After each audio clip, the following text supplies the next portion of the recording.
Coming up on Mountain News this morning, we go to Letcher County, where a shoplifting case became something bigger after a woman lied about being exposed to COVID-19. And we talked with a former president of Eastern Kentucky University who is currently stuck on a cruise ship at sea with cases of COVID-19 on board. And in Corbin, Mayor Susie Rasmus went around town to help spread some positivity from a safe distance. Dedicated to Eastern and Southern Kentucky, this is WYMT Mountain News This Morning. Good morning, I'm Katie Cook. It is Friday, April the 3rd, and your time is about 6:32. Let's check in with Brandon Robinson for a look at your forecast this morning. Well, Brandon, these sunny skies and nice days makes it a little bit harder to stay inside, but of course, it's something that we have to do right now. Listen, for me and you this week, it makes it hard to go to bed in the evening because the sun's still up and it's just like, it's so bright. Can you just turn that down? Yeah, so it's going to be a nice forecast. And again, you can get outside. You can spend some time with the family, your immediate family. But again, social distancing, that's the big thing we're preaching right now because, again, the spike is on with the coronavirus cases, and it's just a very serious time right now. But get out and enjoy the sunshine, sit on your porch. Today, let's get into it. Take a look at Pikeville Medical Center camera first over downtown Pikeville, and looking back up toward US 119, US 23 there, and things pretty quiet this morning. No major activity there. It is a chilly morning across the board, but the temperatures in the 30s in most areas. We'll see that down toward the Cumberland Valley, Lake Cumberland area, I-75, and again 42 there in Pikeville, Jackson, and Hazard. That's our warmest spots in the region right now. Prestonsburg on the cusp of the 30s. Actually, Logan's our warmest spot in the region at 43. Temperature change. It's a couple degrees warmer in some locations. Remember, some spots were below freezing yesterday down there along I-75, but some spots are a little colder this morning. Today, maybe just a quick scrape there on the frost because there could be some patchy frost, especially down in the areas that's a little colder. Day planner takes us up into the upper 60s, close to 70 with sunny skies. Katie? Thank you, Brandon. Pike County is mourning the loss of Jody Stapleton, a woman who was reported missing earlier this week and found dead in Menifee County on Wednesday. Kentucky State Police says her body was found after her boyfriend, Anthony Hall, was arrested in South Carolina and confessed to her murder.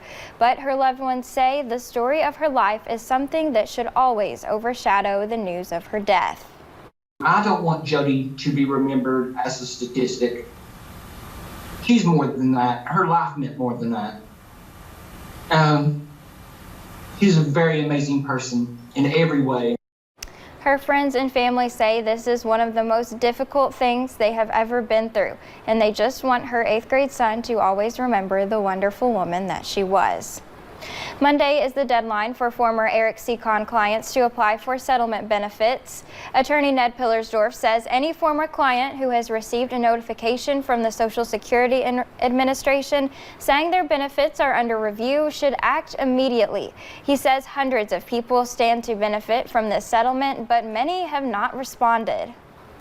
You know, one of the main reasons we filed the class action against Con's malpractice, not only because Con was negligent, but because we're worried about those people. And we've only heard from 150 out of 500, and it's perplexing. Any client who has not submitted an application to the law office is asked to mail that in by Monday. In Whitesburg, a shoplifting complaint turned into much more than a simple arrest. It involved a claim that in today's day and age is not taken lightly. WYMT's Will Puckett has more from Letcher County. It is in this parking lot where Whitesburg police responded to a 911 call they are saying is no joke. We had a woman that went into Walmart, committed a crime. She had shoplifted some items.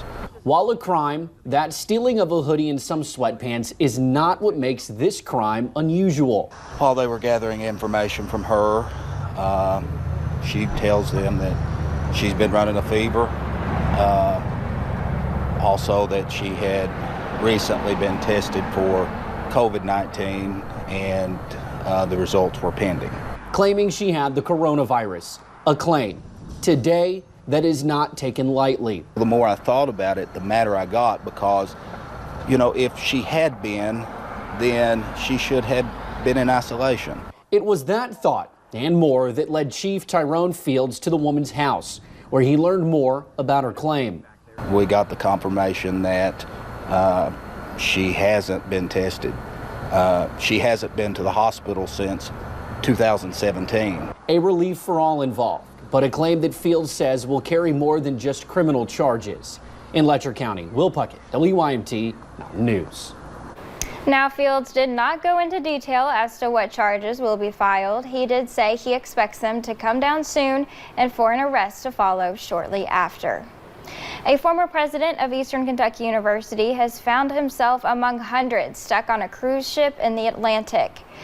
Doug Whitlock retired from EKU in 2013. He and his wife have been stuck on a cruise ship that left Chile back on March 5th. Cases of COVID-19 have been confirmed on board of the ship, and passengers have had to stay in their rooms since Tuesday. The ship is scheduled to dock at Fort Lauderdale on Saturday, but it's unclear when the passengers will be allowed to leave the ship.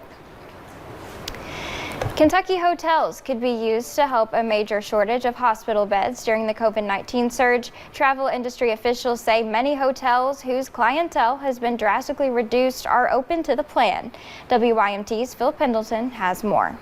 Told to stay home, vacations and conventions are pretty much on hold, and hotels are feeling the pinch.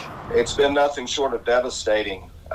There are many hotels that are standing empty right now. But what's been a vacancy in one place could soon fill a big need elsewhere. Let's show the slide on the number of beds. Kentucky has more than 18,000 hospital beds, but the governor says once the COVID-19 surge hits at its peak, many, many more will be needed. That includes about 1,600 beds and growing that we will get from hotels that we currently have under contract. Significant example of just how, for lack of a better word, how bizarre everything is for everyone. There are still an awful lot of questions about this process. We don't exactly know where these hotels are, which chains we're talking about, and what the plan is today could very well change tomorrow.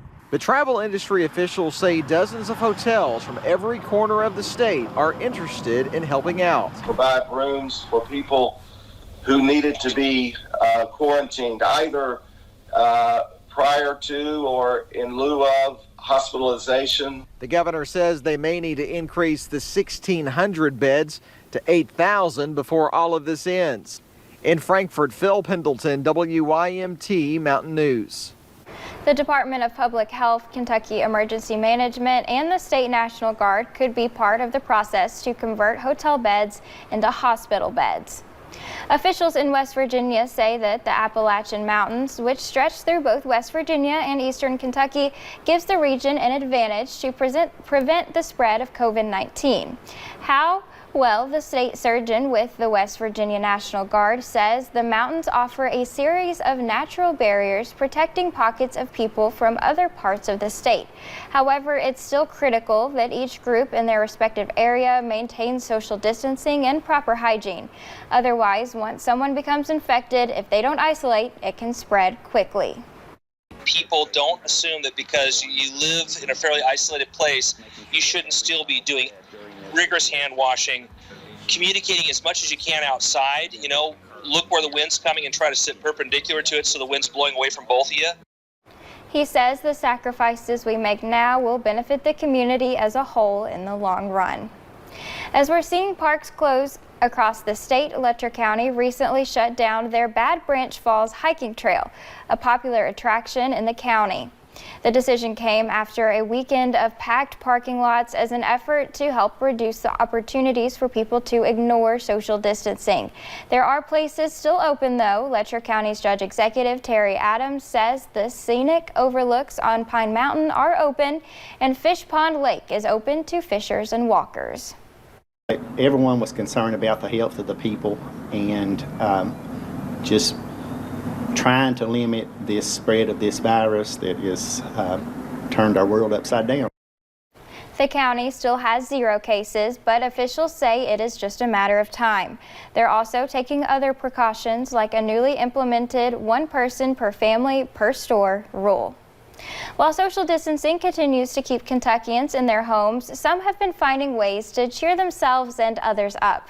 Corbin Mayor Susie Rasmus is one of those folks getting creative to spread positivity around the city by hopping behind the wheel and interacting with people in the community from a safe distance, waving and yelling greetings and positive messages from the window. How's it going? Are you Jody? Hi, Jody. I love your little doggy. Hi, Charlie. Hi, Charlie. Good boy. Good boy. Keep the faith. You're doing a great job. I know it's very difficult right now. Keep the faith that we're going to get through this, and I'm here cheering you on from City Hall. One major stop on yesterday's route was to send her thanks to healthcare workers. Rasmus will also be going out on Tuesday, waving to people on a different route.